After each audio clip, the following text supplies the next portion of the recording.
Assalamualaikum, Mas siang Mas. Waalaikumsalam, siang. Saya mau daging yang tanpa lemak. Daging yang tanpa lemak. Ya, ini daging sapi. Iya. Ya, ada beberapa jenis potongan. Ada juga yang ini untuk rendang. Iya. Ya, ini untuk dibuat empal. Dan juga yang satu lagi untuk masak rawon. Oke, jadi ini yang tanpa lemak. Ya. Ini yang lemaknya sedikit. Dan ini yang berlemak ya. Oke. Nah, pemirsa, jadi daging ini banyak sekali pilihannya. Ada yang tanpa lemak, berlemak sedikit, hingga yang berlemak. Selain mengandung protein, daging bisa menjadi salah satu media penularan kuman penyakit yang berisiko untuk kesehatan kita. Oleh karena itu, kita harus tahu bagaimana cara memilih dan mengolah daging dengan tepat untuk mendapatkan manfaat sehatnya. Nah, untuk itu, kali ini saya akan berbincang dengan Dr. Putri Sakti, spesialis gizi klinik yang akan berbagi tips cara memilih dan mengolah daging yang sehat.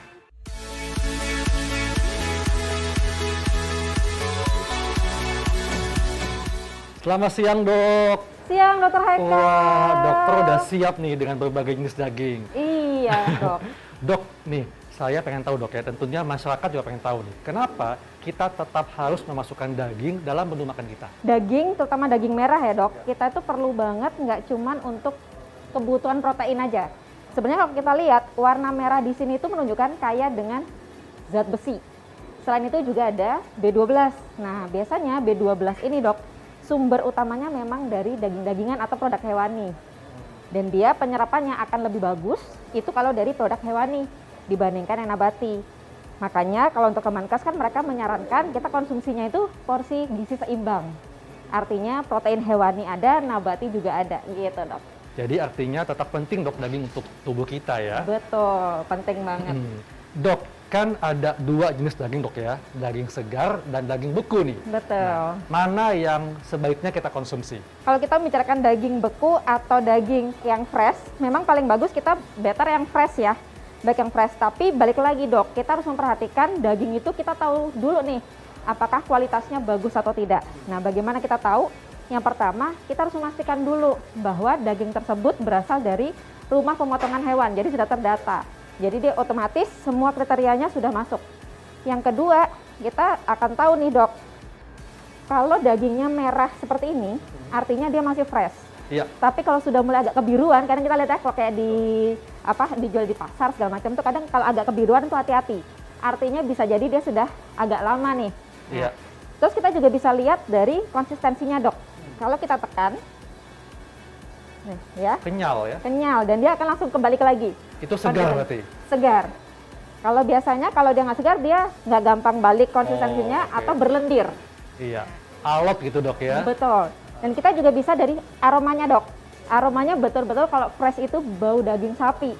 Tapi kalau udah nggak fresh biasanya dia anyir atau amis. Jadi akan bisa jadi patokan kita menentukan itu dagingnya segar atau tidak, Dok. Gitu.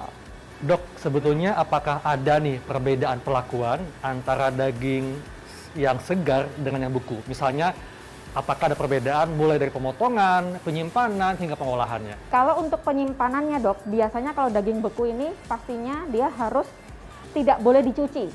Itu kuncinya, ya. Jadi begitu dipotong, yang terbaik itu dia segera disimpan di tempat yang kedap udara. Yang pertama, tujuannya agar tidak terkontaminasi bakteri, ya. Kemudian yang kedua, kita segera masukkan ke alat pendingin, misalkan freezer, ya. Dan itu akan menentukan, Dok, berapa lamanya tergantung dari suhu kulkas kita. Nah, suhunya tuh yang paling disarankan kalau yang bagus tuh di bawah minus 12 derajat Celcius. Nah, tapi kalau misalkan suhu freezer kita bagus ya, kan ada ya tuh kulkas yang memang khusus untuk daging-dagingan, dia kalau di bawah minus 20 derajat Celcius kita bisa sampai 6 bulan dan itu tetap terjaga kandungannya dengan sangat baik, gitu. Dan ketika kita simpan di freezer itu penyimpanannya diplastikin atau ditaruh di dalam box yang kedap udara? Jadi dia yang paling bagus tuh yang kedap udara yang penting, Dok. Jadi plastik pun oke, asal kita harus melihat yang itu ya BPA free. Jadi kita harus memastikan dulu. Yang kedua, tidak ada udara yang akan mengontaminasi. Tentunya itu akan lebih bagus lagi. Dok, kan saat ini banyak nih untuk daging impor, bagaimana cara kita tahu bahwa daging yang kita beli itu sudah memenuhi kriteria aman, sehat, utuh, dan halal? Nah, tentunya balik lagi tadi, Dok. kita harus pintar-pintar mengecek tempat kita beli daging tersebut apakah sudah mengikuti rekomendasi dari rumah pemotongan hewan. Kalau memang sudah mengikuti rekomendasi RPH tadi, otomatis dia sudah mengikuti kriteria-kriteria yang ada. Dan kita bisa yakin bahwa aman untuk kita gunakan. Kita sempat mendengar nih tentang daging gelombongan ya? Iya, betul. Jadi itu daging yang dicampur. Betul. Nah, tapi kan yang namanya daging, masyarakat kan mungkin sulit membedakan mana daging sapi, mana daging yang non sapi. Nah, bagaimana cara membedakan bahwa ini murni daging sapi dan bukan daging sapi? Biasanya kalau gelembungan itu dia lebih ini ya dok, teksturnya itu lebih nggak sekenyal ini. Karena terlalu banyak cairan. Berair ya? Ya, lebih berair. Nah itu tentunya akan bisa membantu kita untuk menentukan, oh berarti dia bisa jadi gelonggongan. Dan biasanya dia ciri khasnya banyak digantung. Tujuannya dia digantung itu salah satunya itu mengeluarkan cairan biasanya.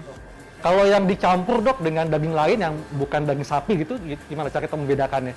Untuk membedakannya tentunya kalau secara langsung biasanya dia tidak merah segar gini dok. Kalau campuran itu bisa kita lihat dok, kalau dokter beli daging giling nih, gampangannya ya. Yang premium sama yang nggak premium harganya beda. Betul. Tapi kita lihat lagi yang beda lain adalah warnanya. Kalau yang premium dia akan merah segar. Tapi kalau dia ada campuran biasanya warnanya agak pink. Nah itu perlu waspada. Antara dicampur lemak atau daging lain yang kita nggak tahu ya. Dok, kalau misalnya tadi kan dokter bilang daging sapi kan aromanya segar ya, aroma sapi. Aroma sapi. Nah, apakah ada perbedaan aroma daging sapi dengan non sapi, dok? Kalau itu sebenarnya nggak begitu beda jauh, kecuali kambing. Kalau kambing memang baunya tajam ya, dia ada aroma khusus. Tapi kalau misalkan daging babi yang saya tahu tuh biasanya lebih anyir, karena lemaknya memang lebih banyak. Itu aja. Kalau sapi itu dia nggak begitu anyir baunya. Dok, daging kan pangan yang biasa dikonsumsi oleh masyarakat, sehingga banyak nih fakta mitos yang beredar.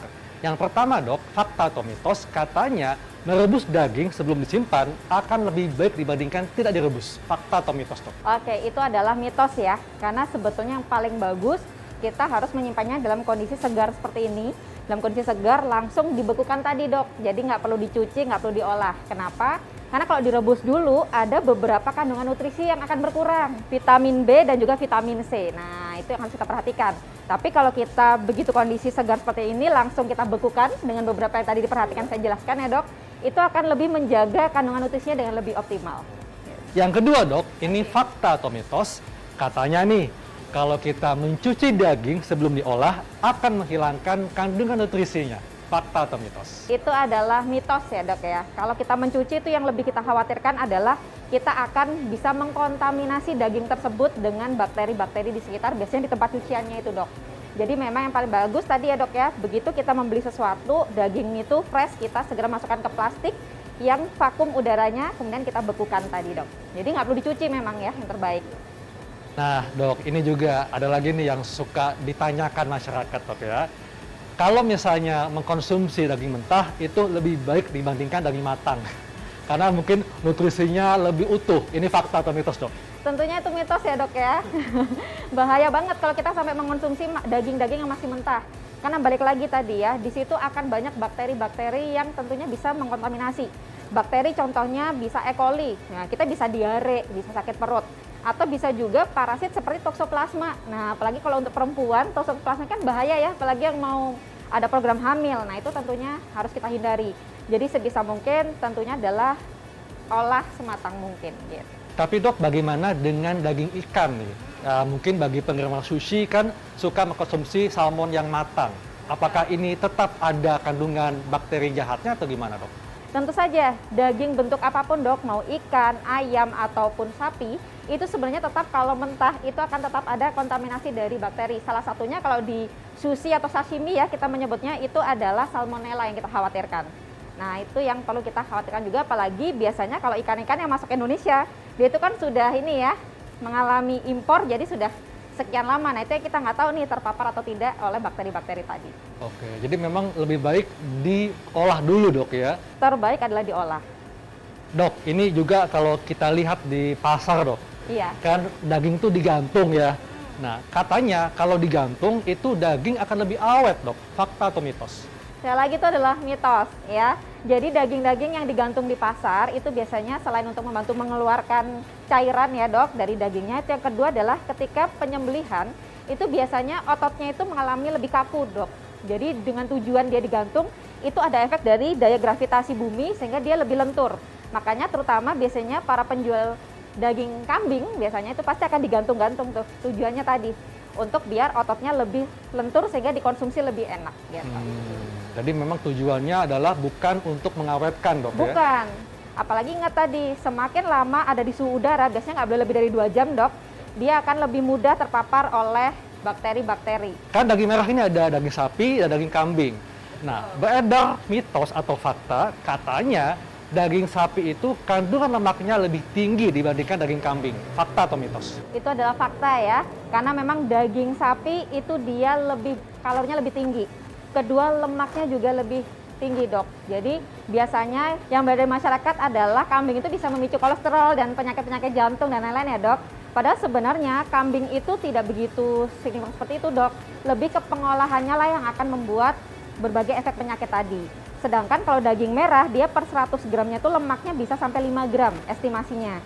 Sedangkan kalau untuk yang daging kambing itu bisa hanya 3 gram. Jadi sebenarnya lebih sedikit. Tetapi memang kita harus perhatikan lagi ya, Dok, daerah-daerah tertentu. Caranya bagaimana? Kita lihat di daging tersebut, semakin banyak marbling putih-putihnya, itu artinya lemaknya makin banyak. Ya, jadi kita bijak, bukan berarti nggak boleh daging sapi, tetapi daging sapi pilih yang paling banyak merahnya, daerah putih-putihnya dikurangi ya. Nih masyarakat ingin sekali, Dok, sebagai penutup, Dok, ya. Iya. Tips nih kepada masyarakat supaya bisa mendapatkan manfaat sehat dari daging, mulai dari pemilihan, penyimpanan, hingga pengolahannya, Dok. Pastinya tadi ya, pilih tempat untuk membeli yang terpercaya. Terutama kita sudah tahu nih apakah daging-dagingnya tersebut sudah melalui rumah pemotongan hewan. Ya, kemudian ketika membeli jangan lupa pilih daging sefresh mungkin, yang warnanya masih merah, teksturnya masih kenyal ya, masih bagus. Aromanya masih aroma alami sapi, bukan bau anyir atau amis, kemudian tidak ada lendir. Dan perhatikan kalau banyak lalat yang menghindapi, itu juga bisa salah satu kunci bahwa dia itu tidak baik untuk kita konsumsi. Nah, selain itu pengolahannya juga perlu diperhatikan, Dok. Tentunya pengolahan yang terbaik itu adalah direbus, dikukus, atau juga bisa dipanggang. Ya, nah tetapi kalau dipanggang hati-hati, jangan terlalu banyak daerah coklatnya, Dok, karena itu bisa memicu zat-zat karsinogenik atau yang memicu kanker.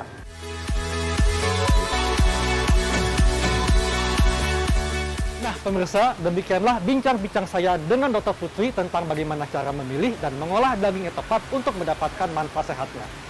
Dan jangan percaya mitos dan dapatkan informasi kesehatan yang tepat hanya di Hidup Sehat. Saya Dr. Eka Ansyari untuk Hidup Sehat Plus.